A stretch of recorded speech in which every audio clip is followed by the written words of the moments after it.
Compact SUVs has been taking over the market because of the size of them and having an adventure-y styling with that sports styling. Today, Brandon Hyundai has given us the all-new 2022 Hyundai Tucson SEL front-wheel drive in your Amazon Gray. What's new? It's a full redesign for this modern adventure compact SUV. Reworked bumpers, grille, badging, safety, tech, you name it, Hyundai has did it. Interior, all refreshed with rivals like your Toyota RAV4, your Honda CR-V. Is this Tucson the best compact SUV for you? I'm Anthony from Hawkeye Rides, and we're gonna go over all the specs and details, starting now.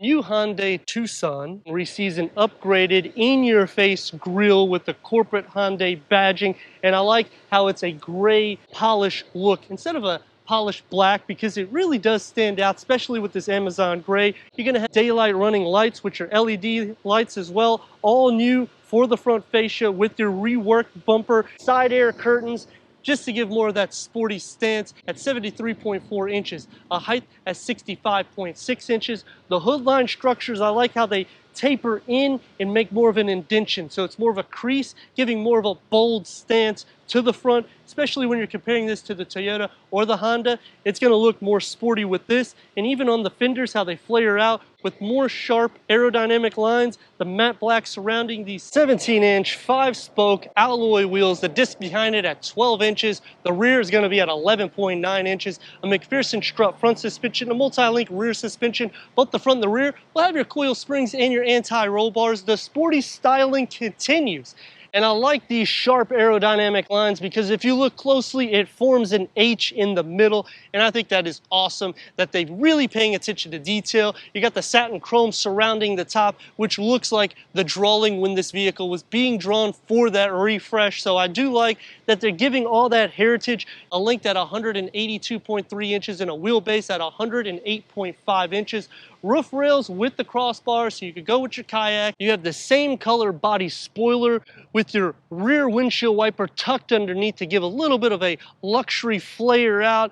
Reworked LED tail lamps. The rear bumper also was tweaked with your hidden exhaust outlets. You're gonna have the grille design, and you could tow up to 2,000 pounds. Reverse camera, optional hands-free, gesture-free liftgate. Otherwise, just go over here to pick it up, and you could go to your cargo starting at 41.2 cubic feet. We have a 12-volt charger. Underneath that floor, you're gonna have a spare tire. You will have some storage as well.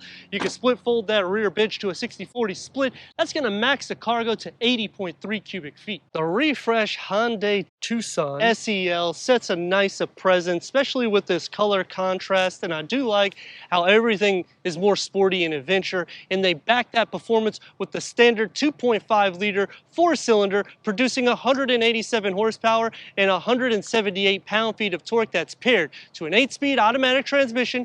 You're going to be achieving 26 to 33 mpgs at 0 to 60 at 8.8 seconds.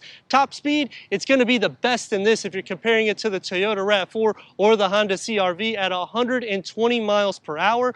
Quarter mile at 16.7 seconds, and the best stopping distance in the sense of beating Toyota, almost beating Honda, 70 to 0 at 178 feet. So you're gonna have some pluses and minuses, but the styling and the numbers that we're getting, I do like where we're going because this is not that big of a vehicle. And at the end of the day, it's a compact SUV that you can get everything done. You have room for the interior and all that tech as well. Let me know in the comments what you think about the refreshed 2022 Hyundai Tucson SEL as we go into the interior, go over the tech, and take this for our test run. So normally I would start off with entering in the vehicle, but because This is an all-new vehicle. We have to do some unwrapping. We're going to just take everything off so that way we can show you this refresh in the interior. Entering inside the refresh Hyundai Tucson, you're going to get 40.1 inches of headroom, 41.4 inches of legroom. It's a gray on gray cloth seat, 10-way power adjustment for the driver, 4-way manual for the passenger. They're heated front seats. I like the contrast stitching and the way the design is in it. And I also like how the cabin in the front has been reworked really well. It starts in the rear with the door panels and it wraps around the whole interior. So I think that's really cool, especially for this dashboard. It's very modern for this compact SUV. I like the air vents. They're very sleek, and the black gloss in between, it just really sets a nice presence. You do have an 8-inch touchscreen audio sound system, and this one is just an audio sound system. So you do have your Apple CarPlay, Android Auto, you have your Sirius XM, Bluetooth connectivity, and you have your settings. You can also go through your driving modes, which will show up on your gauge cluster for your normal, sport, or your smart, and it'll change the color. Switch it to reverse. You have your reverse camera with full trajectory. You can click on that icon on the right side and it will zoom in so you can see that tow line as well. You have all of the new latest greatest things, and that's what Hyundai is doing with the Tucson. And this is why the Tucson is the #1 seller for Hyundai. I mean, dressing it up like this was definitely a unique styling, and the color contrast is great. The center console has also been reworked. You got 2 USBs and a 12-volt, a large area for a cell phone that's bigger than mine. Plus you have an available wireless charging pad. Cup holders, you can easily fit a 16.9-ounce water bottle. I'd say a 20-ounce is perfectly fine. The gloss black comes here, open up inside, and you got some more storage, and it's pretty deep for the most part. Elbows are going to be more sport derived than luxury, so it's not going to be as soft. However, that door panel, the materials that they put, I do like the satin chrome with the piano black and that gray texture that they have. One touch up and down for the front windows, no dual pane windows. Storage, you can fit easily 3 or 4 16.9-ounce water bottles. We don't have any panoramic moonroof, but we do have the refresh steering wheel. It's a 4-spoke with that new Hyundai badging. Multifunction, the gauge cluster has been reworked as well, and you can go through an array of information for that TFT display. And the way you sit, it feels more sporty and alive and more adventurous, and that's what we're looking at when we get into this segment. Let's check out those back seats. For the back seats, I'm at 39.5 inches of headroom, 41.3 inches of legroom, so I have sufficient space. 2 USB ports, your air vents in the center, storage behind both of the front seats. The floor is not completely flat. Elbows is going to be soft here with that cloth material. However, the door panel pretty much is stripped from any softness at all. It's going to be more harder materials, but you do have that design, like I was saying, in the front, wraps around all the way to the back. So I do like that. Cup holders, you could really only fit one 16.9-ounce water bottle. I would say a 20 is going to be pretty much max. The best part though is you can adjust these seats, and it makes it a lot more pleasurable, especially on a long journey, because you could just relax. You can also fold them up so you have optimal cargo space. Let's see how I look in the center. Sitting into the center, headroom is not going to be a problem. Leg room, if you move the seats back a little bit, I'll be grazing. Otherwise, I'm pretty fine. I am blocking the central vents and those USB ports. I will be sharing leg space, shoulder space, and hip space. And these seats don't really flare out too much. So it's going to be a little bit tight, fitting 3 adults my size. It can be doable, but if you're going to do that, just go over here like this and recline it back. So that way I can sit a little bit more comfortable. I adjusted the seats so we're not sitting at a firm 90-degree angle. When you do that, you actually have a more comfortable ride. And because of the way that refresh is on the front, it just makes it feel a lot more sporty in the rear. Taking the refresh 2022 Hyundai Tucson SEL out on our test run. This vehicle has been crafted really well. I am very impressed with the interior, the way the designing is of it, and the space that you have in the cabin. They did an excellent job, because when you're in Toyota and Honda, I feel like it's a little bit less space than it is in the interior of this one. They really do maximize as much as possible. The front windscreen is huge. The A-pillars are not too bad, so it's not necessarily a blind spot.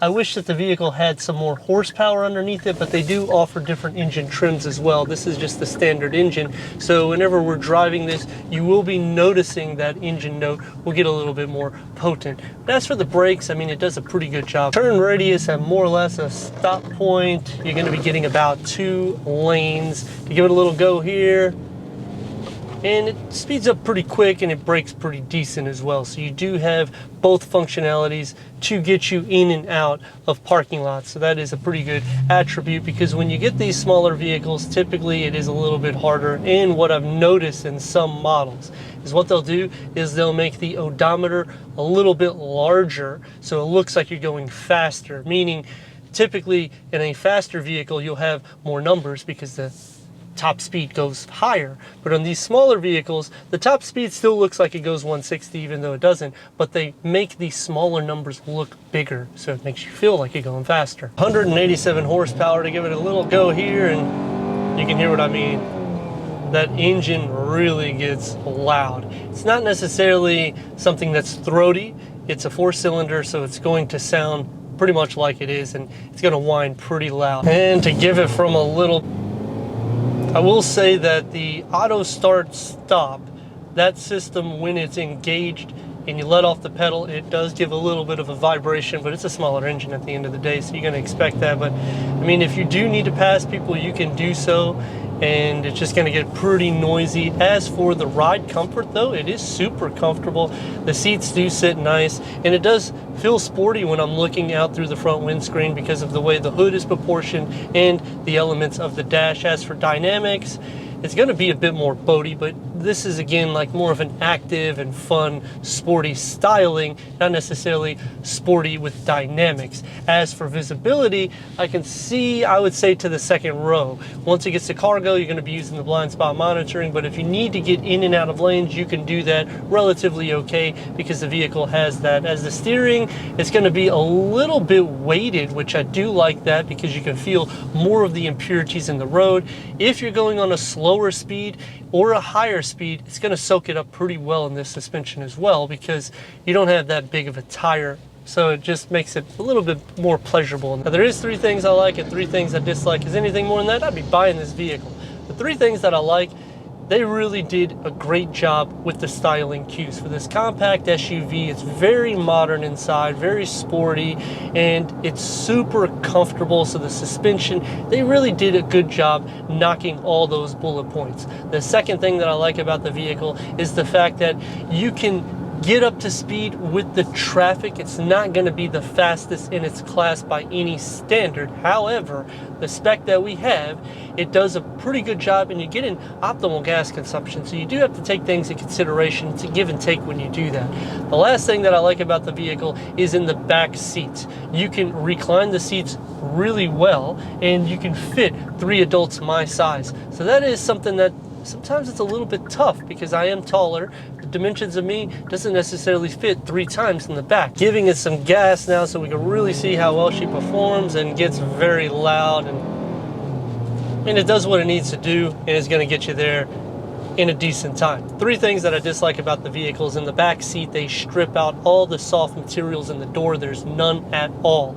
The second thing that I dislike is this is the SEL. I would have liked to see at least 4 to 6-way power adjustment for the passenger because we're in the next tier. The last thing that I dislike is the harder materials are kind of surrounding the whole vehicle. I would have liked to see a little bit more soft materials because they really did nail the design in this. I mean, the interior and exterior just makes me feel that it's a super sporty car and I can get somewhere quick. Comparing this to Honda and Toyota, I will say that the Hyundai is going to feel like you're driving a lot faster in this one. Also, the interior really does look a lot more sporty and upscale than the 2. So I think that they do have a little bit there. However, As for cargo space, I would say it's right about the same, except for the interior space is going to be a lot more. They also optimize that because the door panels are not so thick, so it feels like it's a lot wider than the vehicle numbers even project on the exterior. So I do like the fact that you have that as well, because when you're looking for a compact SUV, you're looking to have all that amenities and a lot of space, and they really have stretched it as much as possible. Plus they've gave this unique styling cue that really sets it apart from the other two. I feel like you have a luxury and sporty styling. I just wish the harder materials were a little bit less. Another nice thing about these Hyundais, when a vehicle pulls away, it's going to indicate it with the charm and say leading vehicle is driving away. So that way, if you're not paying attention, because a lot of people are playing on their phones when you're at a stoplight, or if you just or accommodating people in the vehicle, it will indicate and let you know. So that is a nice little feature that Hyundai is giving. As for quietness, when you're at a low speed, 40, 50, it's not too bad. Once you start getting higher speeds, it does start getting a little bit louder, and it's going to be through the wheel wells, through the windscreens. There's no dual pane windows. They do a pretty decent job in the sound dampening. However, it's a compact SUV, and for the price point, you really can't complain too much. I'd like to thank Brandon Hyundai for giving us this 2022 Hyundai Tucson SEL for our car review. If you're already a subscriber, thank you for being part of the Hawkeye community. If not, click that subscribe button, check out the details, the merchandise, and everything we do here at Hawkeye Rides.